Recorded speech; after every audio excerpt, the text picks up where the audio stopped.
Assalamualaikum warahmatullahi wabarakatuh. Waalaikumsalam warahmatullahi wabarakatuh. Bismillahirrahmanirrahim. Alhamdulillahirabbil alamin wa bihi nasta'in ala umuri dunya waddin. Wassalatu wassalamu ala asyrafil anbiya wal mursalin sayyidina wa maulana Muhammadin wa ala alihi wa ashabihi ajma'in. Wala haula wala quwwata illa billahil aliyyil azim. Subhanaka la ilma lana illa ma 'allamtana innaka antal alimul hakim. Allahumma anfa'na bima 'allamtana wa 'allimna ma yanfa'una wa zidna ilma. Amin ya rabbal alamin. Bapak Ibu hadirin wal hadirat rahimakumullah. Alhamdulillah, puji syukur kita panjatkan kehadirat Allah Subhanahu wa Ta'ala atas segala karunia nikmatnya. Salawat dan salam semoga senantiasa melimpahkan kepada junjungan kita Nabi besar Muhammad Sallallahu Alaihi Wasallam, kepada keluarganya, sahabat-sahabatnya, dan para pengikutnya yang senantiasa mengikuti sunnah-sunnahnya sampai hari kiamat. Semoga kita, keluarga kita, anak keturunan kita tergolong umatnya Nabi Muhammad Shallallahu Alaihi Wasallam dan nantinya akan mendapatkan syafaatul fi yaumil qiyamah. Amin ya rabbal alamin. Bapak Ibu hadirin wal hadirat rahimakumullah. Alhamdulillah, pada kesempatan malam hari ini kita diperkenankan oleh Allah Subhanahu wa Ta'ala untuk melanjutkan kajian kitab Matan Takrib yang ditulis oleh Syekh Al-Qadhi Abu Syuja' rahimahullah. Pada kesempatan malam hari ini kita insya Allah akan mengkaji kelanjutan bab, yaitu bab sholat, membahas tentang sholat qashar juga sholat jamaah. Bismillahirrahmanirrahim. Qala al-muallifu rahimahullahu ta'ala wa nafa'ana bihi wa bi'ulumihi fid dharain amin. Faslun ay hadza faslun. Ini suatu fasal. Wa yajuzu, boleh, lil musafiri, untuk orang yang sedang safar. Orang yang sedang safar disebut musafir. Safar itu perjalanan. Perjalanan yang seperti apa? Nanti kita akan sama-sama mengkaji. Boleh bagi seorang yang melakukan perjalanan, apa yang boleh? Qasrus sholati, yaitu meringkas bilangan rakaat sholat. Ar-rubaiyati, sholat yang 4 rakaat. Sholat itu ada yang 4 rakaat, ada yang 3 rakaat, ada yang 2 rakaat. Yang boleh diringkas itu sholat yang 4 rakaat. Diringkas menjadi 2 rakaat. Qashar itu adalah meringkas sholat yang 4 rakaat menjadi 2 rakaat. Boleh bagi seorang yang musafir melakukan qashar sholat yang rakaatnya 4 menjadi 2 bi khamsi syara'ita, yaitu sebab ada 5 syarat. Kalau syarat ini dipenuhi, maka musafir tersebut boleh qashar sholatnya. Jadi ini untuk musafir. Kalau tidak musafir ya jangan. 5 syarat ini apa saja? Yang pertama, ayyakuna, hendaklah. ada safaruhu, safarnya musafir, safarnya perjalanan musafir tadi, fi ghairi maksiatin, adalah bukan dalam rangka maksiat kepada Allah Subhanahu wa Ta'ala. Perjalanan yang maksiat itu seperti apa? Perjalanan diniatkan untuk melakukan maksiat. Contoh, melakukan perjalanan jauh, tujuannya adalah untuk balas dendam, membunuh, atau maling misalnya, ya, atau mengedarkan narkoba misalnya, dan sebagainya. Ya. Jadi kalau tujuan perjalanannya adalah untuk maksiat, maka tidak boleh sholatnya kosong. Ya, tidak boleh. Selain itu bagaimana? Kalau perjalanannya wajib, misalnya apa perjalanan wajib? Perjalanan untuk bayar utang, itu wajib. Ya, bayar utang wajib karena jauh tempatnya, mungkin tidak bisa transfer. Kalau sekarang bisa transfer ya, barangkali itu harus ke sana atau menyelesaikan hutang, jauh perjalanannya, maka perjalanan itu boleh dia kosong. Atau perjalanan sunnah, misalkan silaturahim, ya, mengunjungi famili, mengunjungi keluarga, mengunjungi teman, silaturahim, boleh kita kosong.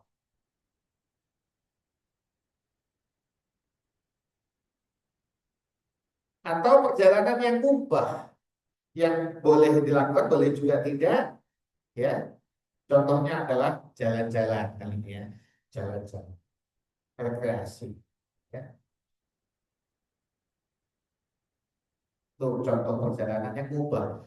Kalau itu maka boleh. Yang itu memenuhi syarat yang pertama. Itu apa? Perjalanannya bukan dalam rangka maksiat kepada Allah Subhanahu wa Ta'ala. Mau maksiat kok mau kosong, gimana itu ya?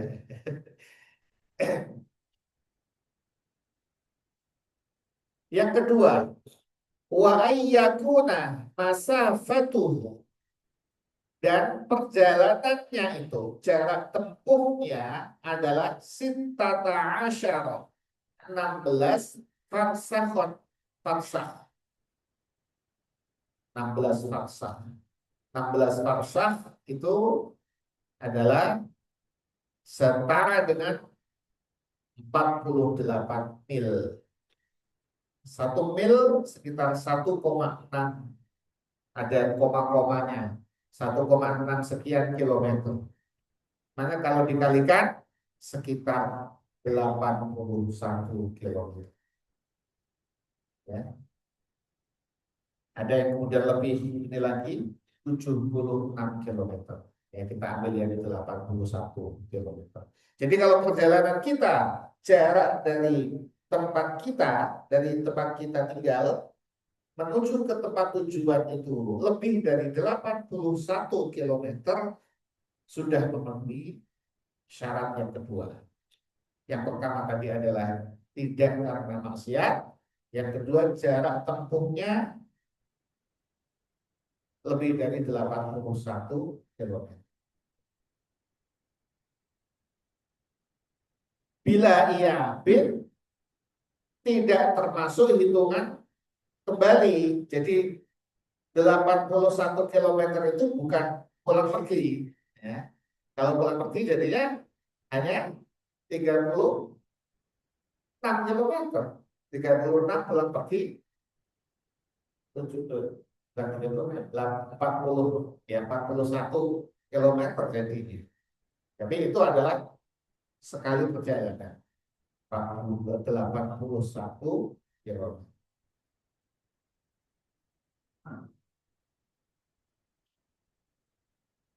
Itu yang kedua. Yang ketiga, wa ayyakuna, dan perjalanannya itu Ya, safarnya itu ya musafir maksudnya ini. Musafir itu muaddian itu melakukan sholat dengan eh, bukan dengan apa? Qadha.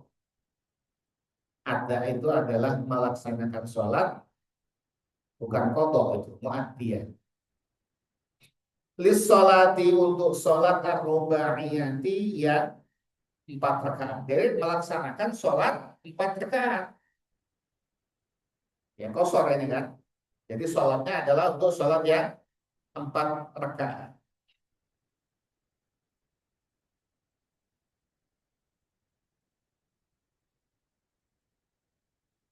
Maka ini tidak muatian ini berarti tidak termasuk qadha bagi sholat yang terlewatkan.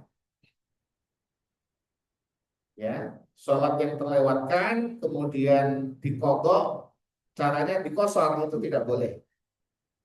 Jadi misalkan orang terlewat sholat duhur, pernah terlewat sholat duhur 4 rakaat. Kemudian dia perjalanan di suatu ketika dia melakukan perjalanan, dia ingat, oh saya masih ada utang sholat 4 rakaat. Nah, kesempatan nih, ya dapat diskon di kosong. Itu tidak boleh. Itu qadha, ya. Dia mengqadha sholat 4 rakaat supaya dapat diskon 2 rakaat, ya. Di saat perjalanan dia qadha nggak boleh. Jadi memang sholat yang akan dilaksanakan ini, ya, dia melaksanakan sholat 4 rakaat yang akan dilaksanakan itu, bukan mengqadha sholat yang terlewat. Mumpung dapat diskon, bukan begitu. Wa ayyakuya, dan musafir tadi berniat al-qasra, berniat qasar ma'al ihrami bersamaan dengan takbiratul ihram. Jadi niat qasarnya itu adalah ketika dia takbiratul ihram. Jadi memang niat qasar. Itu yang keempat. Yang kelima, wa alla ya'tamma, dan hendaklah seorang musafir tadi tidak bermakmum bimuqimin dengan orang yang mukim. Jadi kalau melaksanakan qasar, maka jangan ikut bermakmum pada orang yang mukim. Kenapa? Karena yang mukim itu melaksanakan sholatnya 4 rakaat. Yang musafir 2 rakaat. Beda rakaatnya. Tidak boleh. Meskipun sebagian. Ini sering ini kadang-kadang ya. Jadi misal kita perjalanan dari Jakarta ke Semarang, ya. Lewat di tengah perjalanan, nah, saat itu dilaksanakan sholat jamaah zuhur asar. Zuhur ya, zuhur asar. Kita mau mengkosor, kita bermakmum kepada yang mengkosor tadi tidak sah. Meskipun kalau itu kan sudah rakaat keempat dan rakaat ketiga. Kalau di rakaat ketiga kita ikut 2 rakaat pas salam kita ikut salam. Tidak boleh. Apalagi ikut dari awal misalnya gitu ya. Rakaat, azan, iqamah, kita ikut, kita kosong nih. Sementara imamnya 4 rakaat, kita salam aja. Itu namanya tidak ngaji. Kalau mau ikut makmum kepada imam yang mukim, yang melaksanakan sholatnya 4 rakaat, maka kita tidak boleh kosong. Bukan berarti tidak boleh makmum, bukan berarti begitu. Silakan kalau makmum, kosong. Kita 4 rakaat. Karena imam itu harus diikuti oleh makmum. Lagi kalau kita sedang dalam perjalanan mau kosong sholat, kemudian menuju sebuah masjid, di situ dilaksanakan sholat berjamaah. Kalau kita ingin jamaah dengan warga di situ, maka kita tidak perlu. Mana itu? Tadi parkir dekat satpam ya? Sekarang Iya kan? ikut Mungkin ngadap sholat sana kali, ngadap sana. jamaah atau mau kosong, dua-duanya baik. Dua-duanya baik. Yang satu dapat berjamaah, kalau yang kosong meskipun tidak berjamaah dapat apa? Sunnah. Ya, dapat sunnah. Karena begitulah, ya. Dan mendapatkan apa?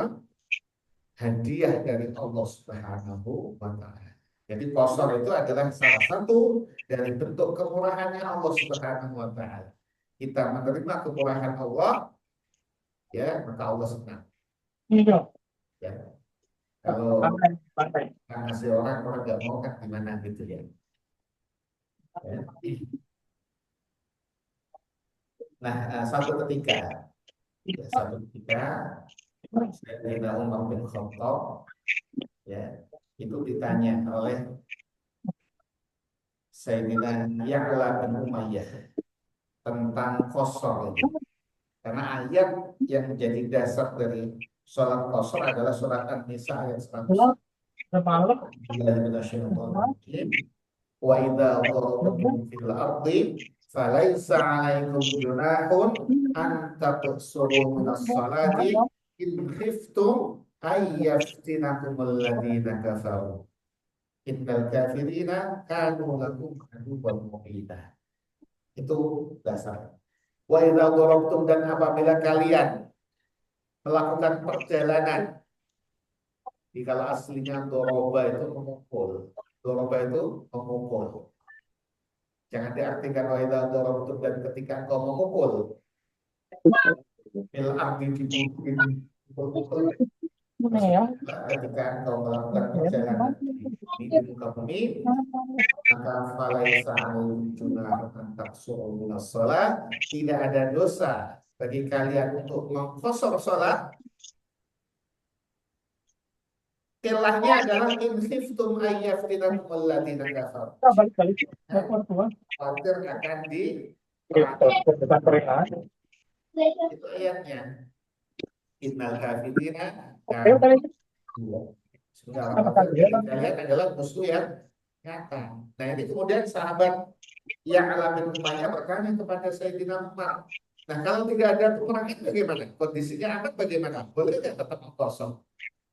Ini dia nih. Nah, Sayyidina Umar menanyakan pertanyaan tadi kepada Rasulullah Shallallahu Alaihi Wasallam, gitu ya. Maka dijawab oleh baginda Nabi Muhammad Shallallahu Alaihi Wasallam, ya, kosong sholat yang meskipun tidak ada perangan adalah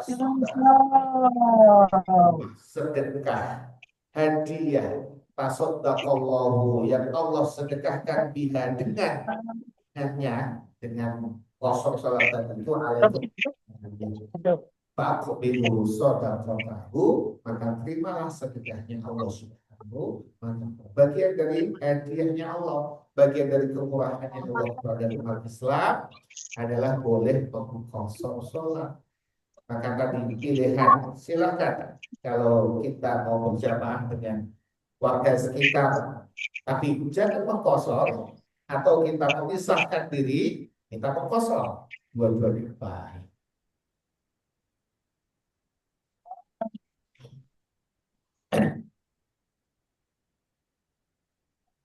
Saya justru dan boleh lil musafiri bagi orang yang melakukan perjalanan ayat jima'a baina tuhbi wal musri, mengumpulkan, menyatukan jamak baina tuhri wal asri.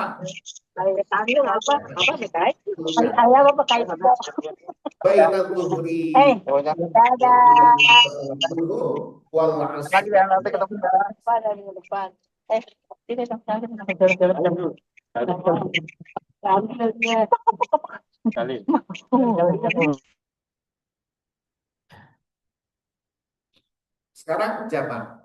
Kalau tadi kosong. Bagi musafir boleh menjamak, mengumpulkan, menyatukan sholat zuhur dan sholat asar fi waktu ayyihima, di dalam satu waktu dimanapun juga di antara keduanya sya'a yang dia berkehendak. Jadi boleh sholat zuhur dan asar ya di waktu zuhur disebut sebagai jamak takdim, atau di waktu asar disebut sebagai jamak takhir. Wa bainal maghribi, dan juga boleh mengumpulkan sholat maghrib wal isya'i, dan sholat isya fi waktu ayyihima, pada waktu di antara keduanya itu, ya waktu apapun di antara keduanya itu sya'a yang dia berkehendak. Ya, boleh dijamak di waktu maghrib, dan dijamak takdim maghrib dan isya, atau dijamak di waktu isya jamak takdim. Bagaimana dengan subuh? Subuh tidak bisa dijamak. Maghrib dengan asar tidak bisa dijamak. Nah, bagaimana menjamak ini? Nah, boleh sih jamak takdim maupun jamak takhir itu silakan saja. Tapi ya, yang utama adalah ketika kita melakukan perjalanan sebelum masuk waktu zuhur, sebelum masuk waktu zuhur, jam 9 baru berangkat, jam 9 pagi, jam 10, jam 11 berangkat. Maka sejam itu di perjalanan. Maka kita akhirkan zuhur itu ke asar. Jadi jamak akhir. Tapi kalau kita berangkatnya setelah zuhur, sudah masuk zuhur, sebaiknya tarik ke jamak takdim. Itu. Karena demikian dicontohkan.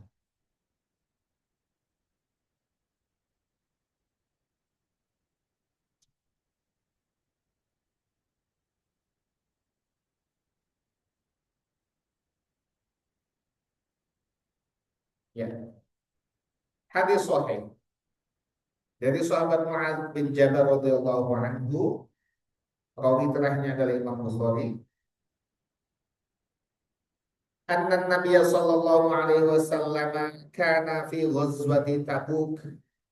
Itu satu ketika Nabi Muhammad sallallahu alaihi wasallam berada pada perang Tabuk. Ya, perjalanan ke perang Tabuk.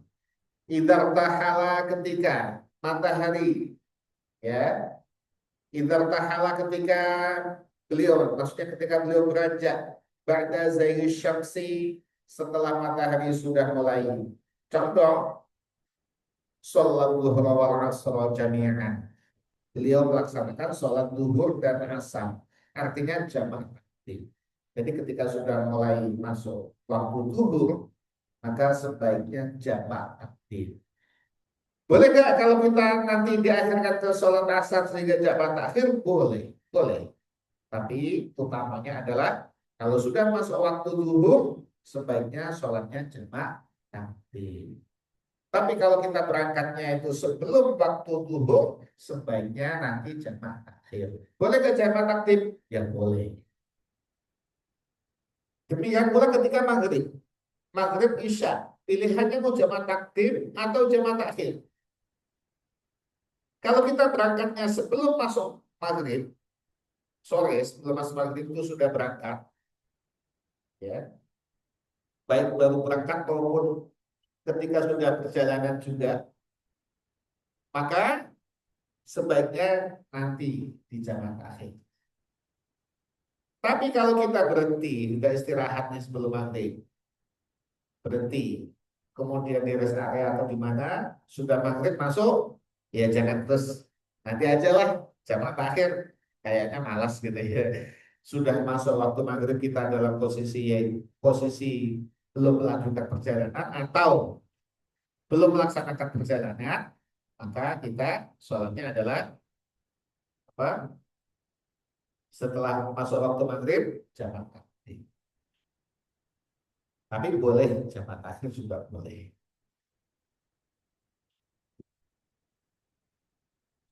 Wa yajuzu dan boleh selain bagi musafir lil hadiri, bagi orang yang tidak musafir, orang yang tidak melakukan perjalanan, fil matori, yaitu dalam kondisi hujan, ayyajma'a, dia menjamak bainahuma, di antara kedua sholat tadi, baik zuhur asar maupun maghrib isya, fi waktil ula, pada waktu yang pertama, minhuma, dari keduanya. Jadi kalau sholat jamak bagi yang tidak musafir itu boleh. Apa? Alasannya adalah karena hujan. Hujan ya bukan hujan yang apa? Rintik-rintik gitu ya. Hujan rintik-rintik, rumahnya dekat, jamak ya. Jamak di masjid atau di musola. Tidak. Ini utamanya adalah bagi yang rumahnya jauh, hujannya cukup apa ya, merepotkan. Ya kalau pulang balik lagi udah basah kuyup, jalannya becek segala macam, maka silakan menjamak. Jadi aturannya adalah ketika maghrib isya misalkan dilaksanakannya di waktu maghrib jamaknya. Ketika maghrib dia sholat maghrib hujan, hujannya cukup deras. Setelah sholat selesai kok masih hujan, maka bisa jamak itu dijamak. Kok masih hujan? Bukan sholat maghrib ketika sudah selesai sudah terang, ya itu jangan dijamak. Ketika sudah selesai sholat maghrib masih hujan, maka silahkan dijamak. Hujannya yang merepotkan, kalau pulang balik lagi itu nanti merepotkan, silahkan dijamak. Dan tidak boleh menjamaknya di waktu kedua. Maghrib isya, maghrib itu hujan. Nah, kita ini dulu deh, kita tunda dulu. Kenapa ditunda? Mau dijamak, jamak dengan isya, tapi nunggu sholat isya. Itu tuh. Jadi memang ada aturannya begitu. Ya, dijamak di waktu yang pertama dengan catatan setelah waktu yang pertama itu dilaksanakan masih hujan. Maghrib isya atau zuhur asar. Ya, itulah kemurahan Islam. Baik, masih ada waktu. Nah, insya Allah akan kita lanjutkan. Ke depan adalah tentang sholat Jumat. Ya. Faslun wa syaraitu wujubil Jum'ati wallahu a'lam bishawab. Bapak Ibu hadirin wa rahimakumullah. Demikian kajian kita matan takrib untuk malam hari ini. Semoga kita senantiasa diberikan limpahan kesehatan oleh Allah Subhanahu wa taala, keselamatan, rezeki yang halal dan berkah, ilmu yang bermanfaat di dunia dunia wal akhirah, serta kemudahan atas segala urusan kita. Amin ya rabbal alamin. Mari kita tutup kajian kita dengan membaca doa kafaratul majelis. Bismillahirrahmanirrahim. Bismillahirrahmanirrahim. Subhanallah bihamdika, Subhanallah bihamdika, la ilaha illa anta, astaghfiruka wa atubu ilaik. Wassalamualaikum warahmatullahi wabarakatuh. Waalaikumsalam warahmatullahi wabarakatuh.